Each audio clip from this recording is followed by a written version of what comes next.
आज Islamabad high court के एक जज साहब की डिग्री से मुतल्लक मामला फट पड़ा। इस्लामाबाद हाई कोर्ट के अंदर जो लॉयर्स हैं उनकी बॉडी ने इसको कंडेम किया। जज साहिबान के ख़िलाफ़ जो कैंपेन है उसकी शदीद मज़म्मत की और बताया कि कैसे ये बार जज साहिबान के साथ सीसा पिलाई दीवार की तरह खड़ी है।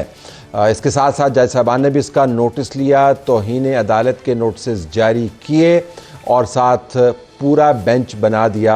और इस्लामाबाद हाई कोर्ट के चीफ जस्टिस ने ये फरमाया कि जिस किसी ने भी ये काम किया है, जो जुमला कोर्ट हुआ जो मैंने देखा, उसको गर्मियाँ अडयाला में गुजारनी पड़ेंगी। जो मामला बड़ा संजीदा है, इसके ऊपर हम आएंगे कि अगर इस किस्म की कैंपेन्स चलती रहीं तो फिर पब्लिक इमेज क्या रहेगा। अगर पब्लिक इमेज नहीं रहता या उसके अंदर कोई ख़राबी आ जाती है तो फिर पब्लिक का एतमाद क्या रहेगा, किस एतमाद से वो उन फैसलों को मानेंगे जिनके ज़रिए कानून का इतलाक़ होता है।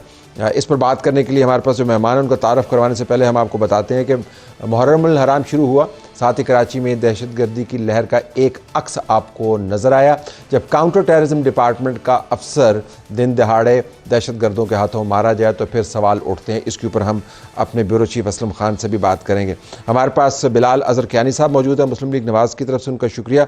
सेनेटर हुमायूं मोहम्मद साहब तहरीक इंसाफ की तरफ से, दोनों का बहुत शुक्रिया जी।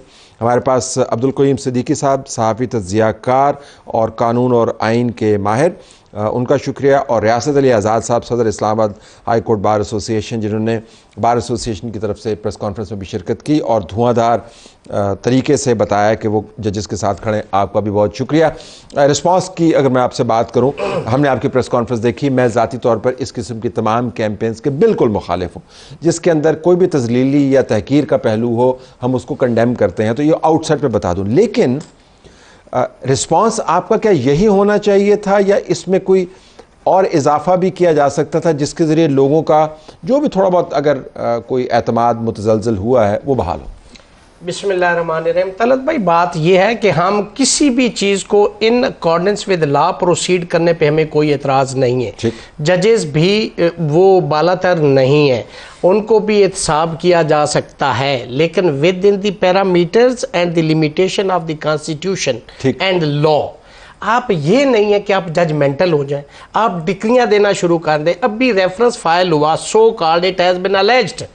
आप ये कह दें कि डिग्री जाली निकल आई, डिग्री ये हो गया, एक जज जाली बैठा हुआ है, तो ये सारी कैंपेन। यस, मैं ये समझता हूं कि कानून जो है कंटेम्प्ट ऑफ कोर्ट जो है उसके जो ऑर्डिनेंस है 2003 और जो आर्टिकल 204 कॉन्स्टिट्यूशन ऑफ 1973 उसके डोमेन में ये है कि आप जज के फैसलों का पोस्टमार्टम कर दें, आप तहस नहस कर दें, लेकिन किसी जज की ज़ात को आप स्कैंडलाइज नहीं कर सकते, आप उसको रिडिकुलस नहीं कर सकते, बीइंग इदारा नहीं कर सकते।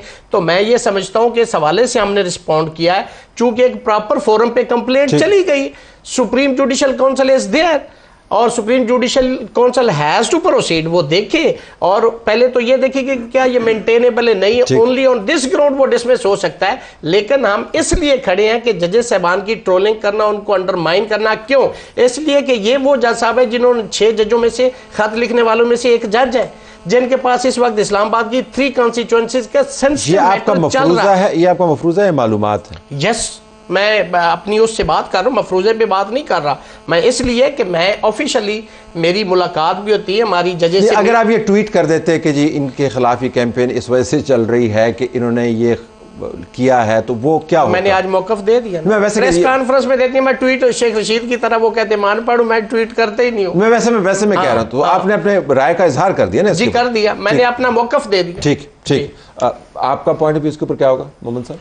बिस्मिल्लाहिर्रहमानिर्रहीम, इय्याका नअबुदु व इय्याका नस्तईन। देखिए, मेरा एक प्रिंसिपल पॉइंट ऑफ व्यू ये है कि ये पाकिस्तान में ये हमेशा से यही होता जा रहा है। जब आप सबसे पहले तो आप एक आदमी के ऊपर तब केसेस आने शुरू हो जाते हैं जब वो आपकी मर्जी के खिलाफ चलना शुरू हो जाता है। मतलब what you want I am not doing it, तो फिर मेरे ऑडियो वीडियो ये वो फलाना फलाना। और ये याद रखिए कि पाकिस्तान का सिस्टम ऐसा है कि पाकिस्तान के सिस्टम में, मुझे नहीं पता, आप पावरफुल बंदे हैं, लेकिन मेरे जैसा आम बंदा, मैं पॉलिटिक्स में अभी मैं शाइन किया, लेकिन मैं बड़ा अरसा में एक आम बंदे की तरह था। यहाँ पे आप सही रास्ते पे, तो सही रास्ता है ही नहीं, चल ही नहीं सकते। कहीं ना कहीं कुछ ना कुछ आपने कहीं किसी चीज को ठुड्डा मारा होगा, कुछ किया होगा, ताल्लुकात यूज किए होंगे, कुछ किया होगा। अब वो चीज अगर आपके खिलाफ आ जाती और बात है, ठीक है। लेकिन हमने यहां यह भी देखा था कि एक सहाफी ने जब किसी का वो क्या कहते हैं वेल्थ स्टेटमेंट लाके दिखाई तो वो सहाफी गायब हो गया।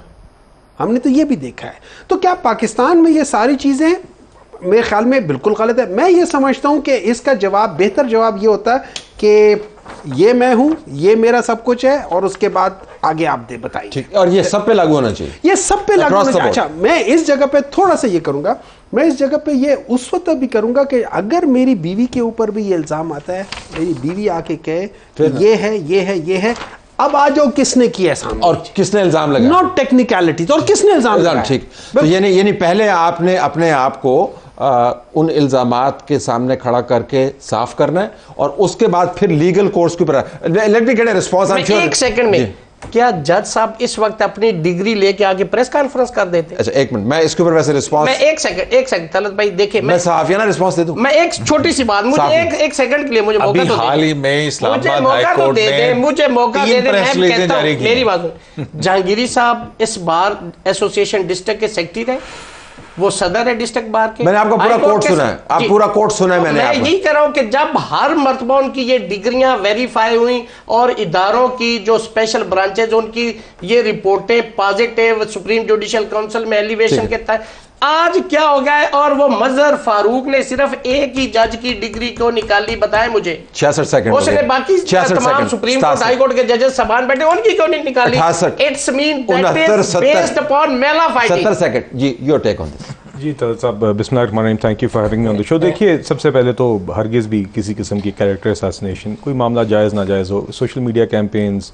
इन चीज़ों से गुरेज करना चाहिए। अनफॉर्चुनेटली इट हैज़ बिकम, हमारे यहाँ पे वीडियो लीक्स होती हैं, ऑडियो लीक्स होती हैं, चीज़ें, और इसके ऊपर जी मैं अभी I am coming from another show, उधर आधे घंटे की इसके ऊपर बहस हुई, इसके पहलुओं के ऊपर, ग्लोबल इशू भी है, लोकल इशू भी है, और मुख्तलिफ चीज़ें लिंक्ड हैं। और ये टाइम भी होती हैं, वो आपने मुझे टाइम भी होती है, ऐसे नहीं होता, ये इत्तफाकिया नहीं होती, टाइम भी होती है। मगर देखिए, ये आपने जो बात की, देखिए बात ये है कि ये एक लीगल इशू है, एक पटिशन है जिसे सुप्रीम जुडिशियल काउंसिल गई है। सुप्रीम जुडिशियल काउंसिल के ऊपर जिम्मेदारी है कि इस मामले को जल्द से जल्द टेकअप करे। अगर वो मेरिट पे नहीं एडमिसेबल, उसको डिसमिस करे, अगर एडमिसेबल है तो उसको जल्द किसी ठिकाने लगाए। इसी के अंदर मेरिट भी है, इसी के अंदर लॉ भी है, जस्टिस भी है, उनकी इज्जत भी। अगर जज साहब बाकी उनकी जायज़ डिग्री है तो वो भी चाहेंगे कि प्रॉब्लम इसमें सिर्फ ये है, बिलाल साहब का तकलाम, मैं चाहूंगा कि सिद्दीकी साहब, और मैं sir, if you allow me to add one more thing, because this caveat is important, and you know I am agreeing with what Humayun साहब सेड। हमारे मुल्क में ओवरऑल एक सीरियल लिटिगेंट्स का एक मसला रहा है। दूसरे ममालिक में मेरी अंडरस्टैंडिंग के मुताबिक यूके में ये लॉ मौजूद है कि अगर आप एक लिटिगेंट है, अगर वो हार जाता है केस, तो अक्सर लीगल डैमेजेस भी फिर जो डिफेंडेंट उस पे जाते हैं। तो उस तरह की चीज़ें हमें यहाँ पे कंसिडर करनी होगी।